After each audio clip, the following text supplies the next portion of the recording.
Hello, this is the missing part to the Zelda video. Enjoy. Uh, I'm sorry about that first part.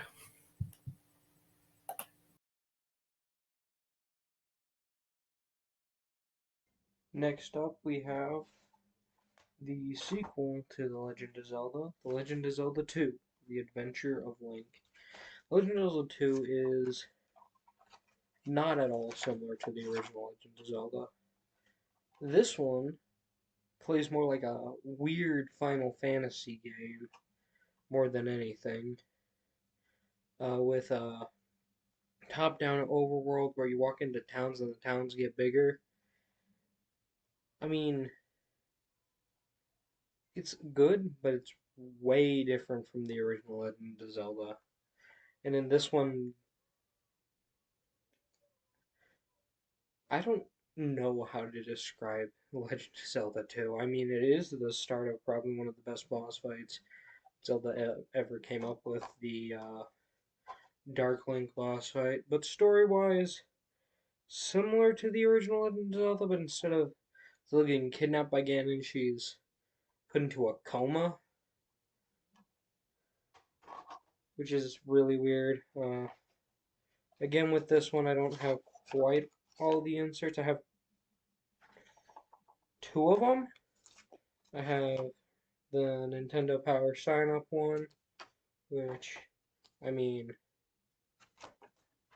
we'll get into this another day, but Nintendo Power. Nintendo should still do this. I think this would be a cool way to do things. Personally, be better than the GameStop one. But Zelda 2's manual is also gold, so is the cartridge. Ooh, if you're looking for an official seal of approval from Nintendo, there's one. Actually, really good art in this. I I enjoy the artwork in the manuals.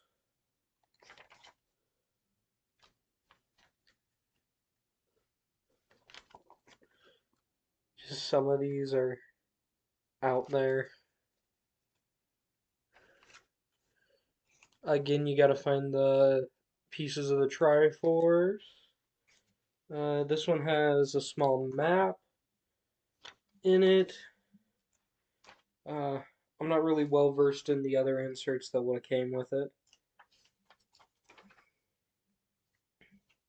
But you know, it looks good. I mean, there's a couple interesting glitches.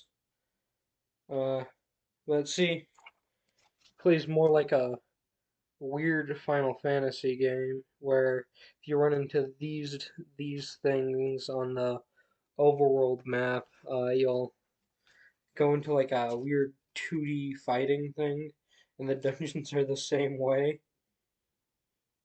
Really, just a weird outing. I mean, it's not good, it's not bad. Honestly, Zelda 2 is just way too weird for the series, in my personal opinion. It's a it's Zelda, but it feels like they just kind of slapped the stuff over like a different game that they were going to release. Uh, Feels more like a Super Mario Brothers 2 situation than anything. I don't know if that's true or not, but if it is, that kind of explain a lot, in my opinion. But yeah, Zelda 2's a interesting little game that feels like a Zelda game. Well, looks like a Zelda game actually, but doesn't play like one. The 2D stuff can really catch you off guard because you know you just finished the original and what happens? You get you get this. It it feels really weird to play back to back, in my opinion. But no, another great game, great box. Love these original Zelda game boxes.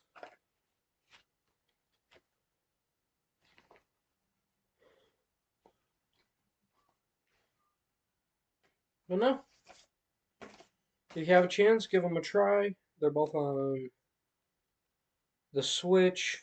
Uh, but yeah, pretty good games. This one's a lot less fun than this one, but it's a good mid-tier game. So good. Eh, eh. If you're bored, I'd play this one. If you really want to see where Zelda came from, the Legend of Zelda series came from, play this one. But yeah, Zelda 2. Kind of like the first one, but not exactly.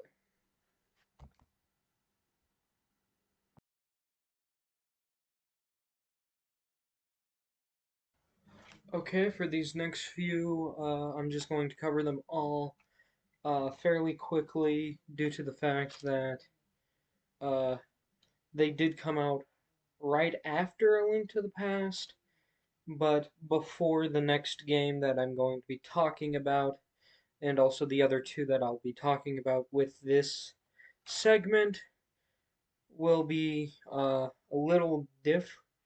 It's just going over the handheld ones that I currently have access to.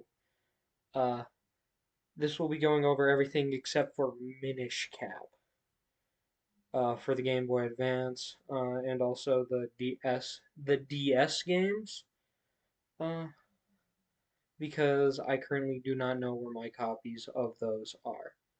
But first up, I don't actually have the Game Boy version. I wish I did, because honestly, the Switch version was very good. Link to the Goodness, I bet it's a Link to the Past again. Link's Awakening, honestly, a great time. Uh, if you're gonna invest in a top-down Zelda game that's been remastered, go with this one. Uh, I mean, it's probably the only one, to be honest. Unless you had that weird attachment for the Super Nintendo, then you can get the Super Nintendo version, and if you get lucky enough, the Super Nintendo version of the original Legend of Zelda. But Link's Awakening, pretty good. You wake up on an island. Uh, you explore around. Uh, Great twist near the end of the game. Final boss is a weird, isn't Ganon, but is. He turns into Ganon. Don't know why. Uh, but yeah, really good game. Honestly, if you're gonna pick a top-down Zelda and you don't want to get Switch Online or anything, honestly, just get this one. Great game. Give you plenty of hours for what you want to do. Came out on the original Game Boy. Neat secret with the deluxe edition and the original Game Boy version. If you put the name Zelda, it plays the original Legend of Zelda theme. So I mean that's a really cool Easter egg. But then on here on my 3DS we got uh the Oracle of Ages, Oracle of Seasons. Honestly, two great games, and this is gonna sound bad, but unlike the Pokemon games where if you have both copies, you would need two consoles. With this one, you just need one console, and then you beat one of them, and then it would give you a code to put into the other one to continue with all the stuff that you had in the last game, and it was just a really cool concept. There's these things called uh, accessory rings, and they would give you different attributes. And to get them all, you would need both games. And also, a really cool side quest is only doable with both games. If you play one of them first, you would get towards the end of the game, the broken sword. And then if you head into the other game and type in the code and stuff, that broken sword would also come over with all the rings and stuff.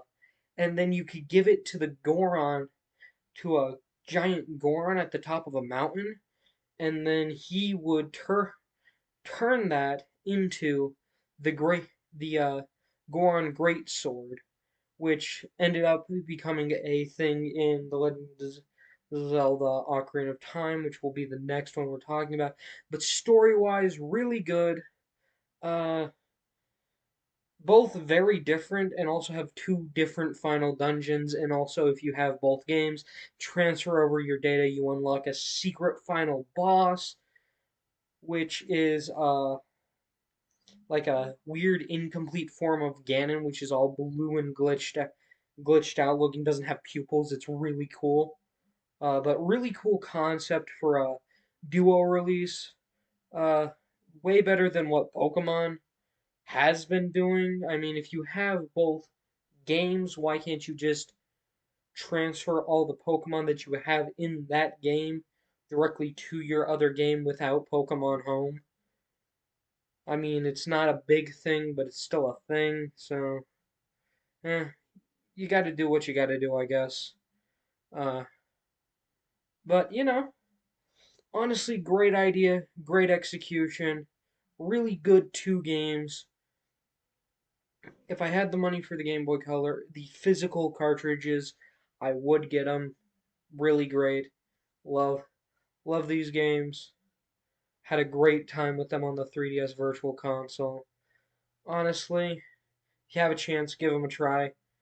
If you don't, eh, they're adding them to Switch Online if you have that. But yeah, pretty good.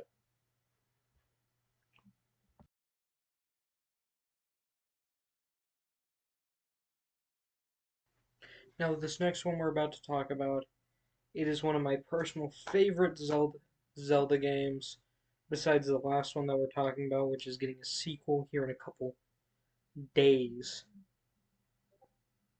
In a couple days. But so the game I'm talking about today is The Legend of Zelda: Skyward Sword. This is one of my favorite Zelda games.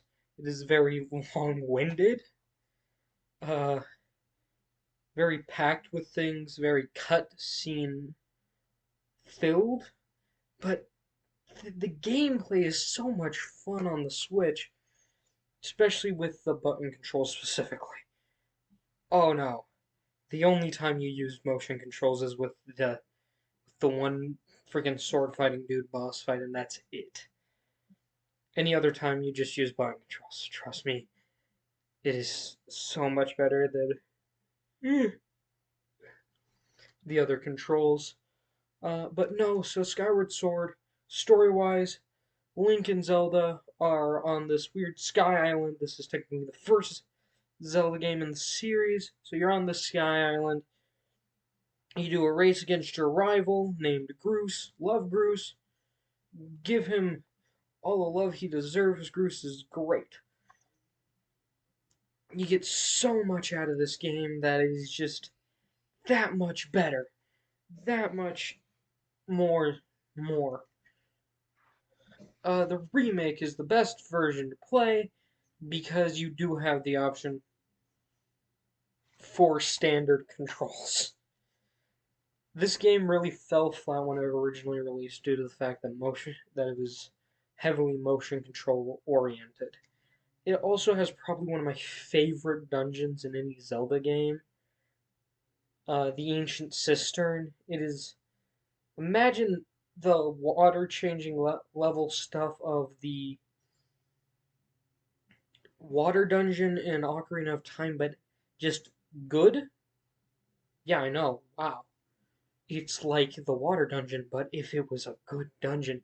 In the boss fight, the way you use the weapon, that dungeon's item against him, honestly is amazing. Beetle, another great character added in this game. I never could find the Skyward Sword amiibo. I really want that one, though. So Maybe one day I'll find it. But no, it's just such a good game, and overall, its highest highs honestly outshine its lowest lows. Uh, I would say the lowest low is the part where you lose all of your gear. That is just an annoying quest in the game. But no, but the different dungeons and ideas that they have, like the desert sea is another great one that I just have had so much fun just goofing around in because it's the idea that it's in the desert area where there's time stones and these time shifting stones where the first time around with the time shifting stones and stuff you just go into this giant pyramid in the middle of this complex which is really cool. Then the second time around you find this area where it's called the Sand Dune Sea, where this entire area used to be in an ocean, but it all dried up. So you activate this little robot dude, and the boat itself that you ride around on changes the sand everywhere back into the water, which is probably one of the coolest things I have ever seen in a Zelda game. And the way you find the dungeon is it's a little frustrating because you got to find the the ship, but it's invisible and it sometimes glimmers. But honestly, really great game. If you have a chance to play it, play the Switch HD version. So good, so much fun. The Joy-Cons that they released for it was really cool. Not as cool as the Tears of the Kingdom ones though. Those Tears of the Kingdom ones are nice. But honestly, so good, so great. I have nothing but praises for this game. That final boss fight too. So much fun. Just the whole thing. Whole 9 yards. So much fun. Give it a try. If you have the chance, do it please. Great game. Honestly, one of my favorite Zelda games of all time.